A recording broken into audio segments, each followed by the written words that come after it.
नमस्कार, मैं Rahul. Delhi university gate पर इस समय डॉक्टर रितु के प्रदर्शन, जो उनकी मांगे गिरफ्तारी को लेकर के डॉक्टर सविता राय की, लगातार मैं बता दूं लगभग 25 दिन से ऊपर हो गए, महीने होने को जा रहे हैं। दिखाइएगा जरा उधर, तमाम वहाँ पर जो आप भीड़ देख रहे होंगे उनके समर्थकों की है। डॉक्टर रितु भी है उसमें, जिसमें देखिए स्लोगन देते हुए जय भीम के नारों का। उनके साथ ही सुमित भंते, ऐसे तमाम बड़े चेहरे हैं जो उनके सहयोग में आ चुके हैं, सड़कों पर उतर चुके हैं। कुछ और चेहरों से मैं आपको रूबरू कराऊंगा, वो भी समर्थन में आए हैं। आप कौन, कहां से आए डॉक्टर रितु के समर्थन में? अब ये लड़ाई किस मोड़ तक जाएगी? मेरा नाम कुलदीप यादव है। हम राहुल प्रियंका गांधी सेना से राष्ट्रीय प्रवक्ता है और उत्तर प्रदेश सचिव है। और ये जो आज 1-1.5 महीना से डॉक्टर रितु जी यहाँ पर बैठी हुई हैं, और प्रशासन की अगर देखा जाए तो निष्काम फेल है। आज संसद के अंदर देखा जा रहा है किस तरह से बयानबाजी हो रही है, और यहाँ पे डॉक्टर रितु को न्याय नहीं मिल रहा है। और सविता राय ने इनको एक एससी समुदाय की होने के कारण इनको निष्कासित कर दिया, और सविता राय के ऊपर आज जो है कोई कार्रवाई कानून नहीं कर रही है। और यही बीजेपी सरकार, यही एनडीए सरकार जब वोट लेना होता है तो सबको एक माला में पिरोने का काम करती है और हिंदू बोलती है, और जब इनके हक की बात होती है तो इनको दलित, ओबीसी, आदिवासी इन नामों से पुकारने का काम। क्या लगता है कि जब ये बात होती है यहाँ पर कि डॉक्टर रितु की, तो न्यायिक प्रक्रिया में लेट जब हो रहा है, लेट लतीफी चल रही है, तो आपने कहा कि शायद किसी ऐसे वर्ग से आते, ऐसा कुछ है क्या? देखिए, ये सरकार जो है ये ना तो दलित की है, ना ओबीसी की है, ना आदिवासी की है, ना गरीबों की ये सरकार है। ये सरकार सिर्फ उद्योगपतियों की सुनती है, और इस सरकार से न्याय की अपेक्षा करना सबसे बड़ी मूर्खता मैं समझता हूँ। क्योंकि हमने देखा ये 2014 से और 2023 तक, जब से ये बीजेपी एनडीए की सरकार आई है, किसी को न्याय नहीं मिला है। मोदी जी कहते हैं पिछड़े का बेटा हूँ, आप कह रहे हैं कि पिछड़ों की यहाँ पर सुनवाई नहीं है। मोदी जी तो बोलते थे कि मैं चौकीदार हूँ गरीबों का, लेकिन आज वो चौकीदारी अडानी अंबानी का कर रहे हैं। देश के सामने एक्सपोज हो चुके हैं, और एक्सपोज होने का कारण सिर्फ इनके जुमले। ये जुमले देने से देश नहीं चलता है, और देश चलता है संविधान से। संविधान से देखिए, ये इन्होंने कहा कि देश चलता है संविधान से, तो संविधान से चलता है तो डॉक्टर रितु को अब तक न्याय क्यों नहीं? देखिए, भाजपा सरकार का जब से सत्ता में बैठी है, सिर्फ जातिवाद की ही राजनीति करती है भाजपा सरकार। और ये जो डॉक्टर रितु धरने पर बैठी हैं, जैसा भी मेरे बड़े भाई ने कहा, ये एक पिछड़े समाज से, दलित समाज से आती हैं। और जो इस विद्यालय की प्रिंसिपल हैं डॉक्टर सविता राय, वो एक पंडित हैं। और मैं उनको एक बात बताना चाहता हूँ कि शायद आप भूल गए हो कि आप जिस कुर्सी पर बैठे हो डॉक्टर भीमराव अंबेडकर की ही बदौलत है। और डॉक्टर रितु का सिर्फ थोड़ा सा क्या कसूर था कि वो अपने स्टूडेंटों को संविधान के बारे में, बाबा राम अंबेडकर के बारे में बतला रही थी, कोई बुरा नहीं कर रही थी, एक अच्छा सुझाव दे रही थी। मगर ये जो भारतीय जनता पार्टी है, ये खाली जुमलों की राजनीति करती है, जुमलों की। जब इलेक्शन आता है तो इनको फिक्र होने लगती है बेटी की भी, नौजवान की भी, किसान की भी। ये सिर्फ वोट बैंक की राजनीति। ये जो कहती है कि बेटी बचाओ बेटी पढ़ाओ, किसी ने नारा नहीं दिया।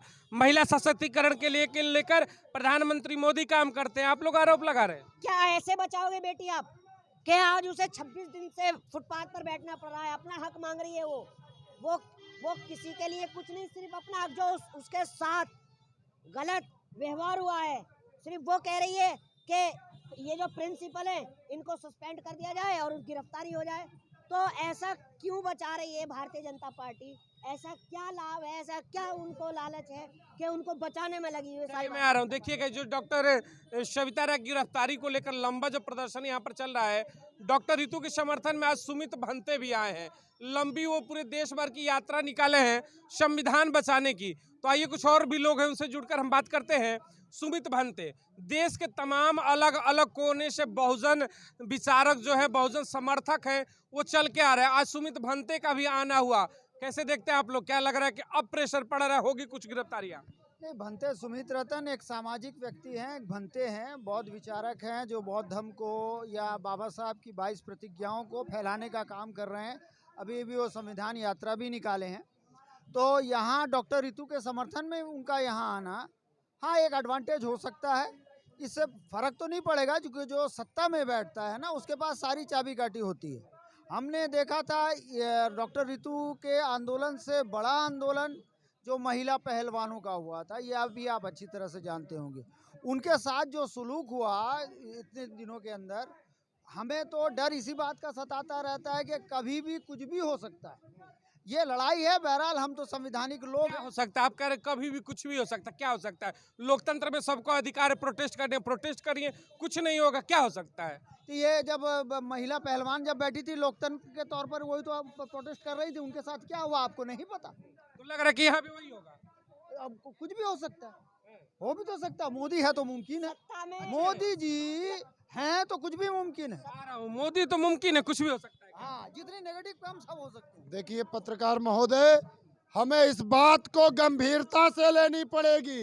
अभी कल राजस्थान में प्रधानमंत्री मोदी जी थे, उन्होंने कहा मोदी इस गारंटी, इस तरह से सीना ठोक के बोलने का काम कर रहे थे।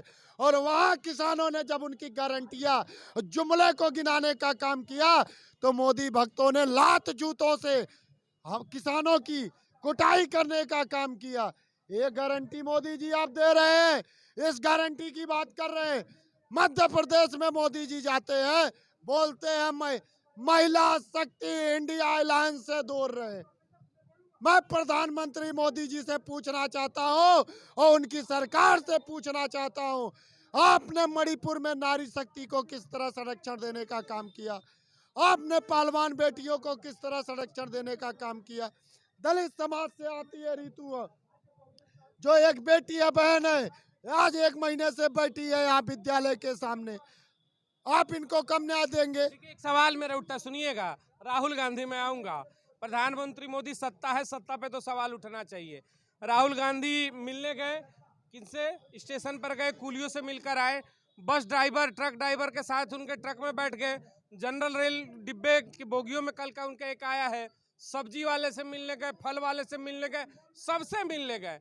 लेकिन दिल्ली यूनिवर्सिटी गेट पर यहाँ पर डॉक्टर रितु बैठी है, उनसे मिलने कब आएंगे? सबसे बड़ा सवाल है, बताइए कब आएंगे? और एक अनुरोध है, वीडियो जाए तो जरूर पहुंचेंगे, बताइए कब आएंगे? राहुल प्रियंका गांधी सेना का राष्ट्र प्रवक्ता हूँ, उत्तर प्रदेश सचिव हूँ, पूरी टीम हमारी रितु के साथ है और कंधे से कंधे मिलाकर इनको जब तक न्याय नहीं मिलेगा तब तक राहुल प्रियंका गांधी सेना इनके राहुल साथ। गांधी कब आएंगे? राहुल गांधी जी भी आएंगे।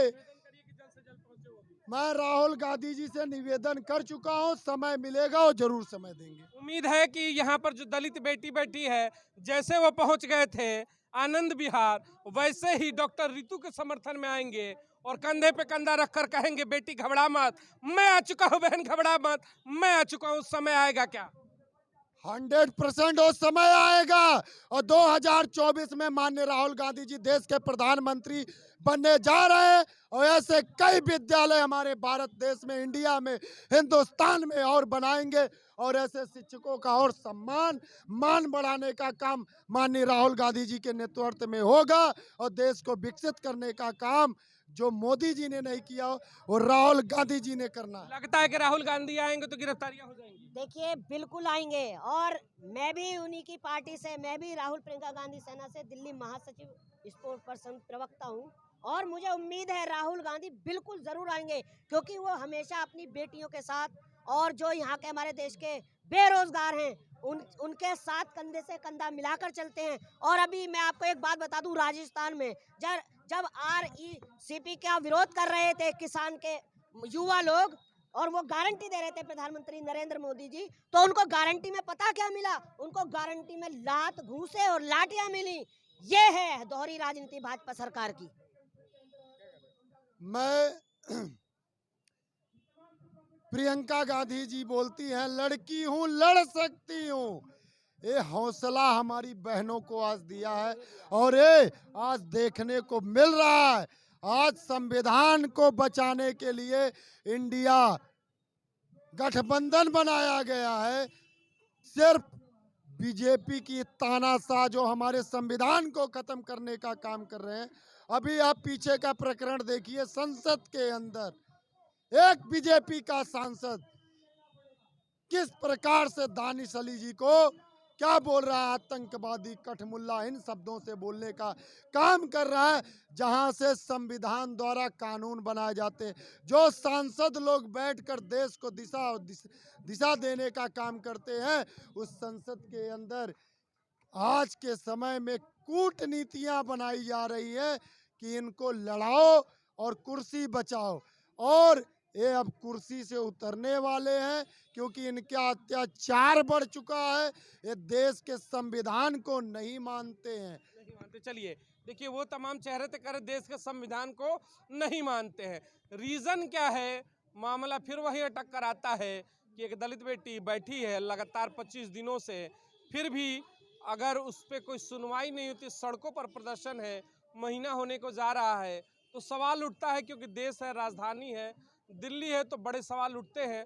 तमाम उन पॉलिटिकल पार्टियों के भी जो कहते हैं कि दलित वोट बैंक हमारा है, दलित हमारे हैं, ये नारे लगेंगे। बहुत दिन जल्द आने वाले हैं 24 चुनाव, उसमें कहेंगे कि मैं दलितों का सबसे बड़ा हितैषी, मंचों से बड़े बड़े वादे होंगे कि मुझसे बड़ा तो कोई दलितों का चाहता ही नहीं। लेकिन अफसोस है, एक भी दलित बड़ा चेहरा या फिर किसी भी पॉलिटिकल पार्टी का बड़ा चेहरा अभी तक डॉक्टर रितु के साथ नहीं खड़ा हुआ। बड़ा दुर्भाग्य है।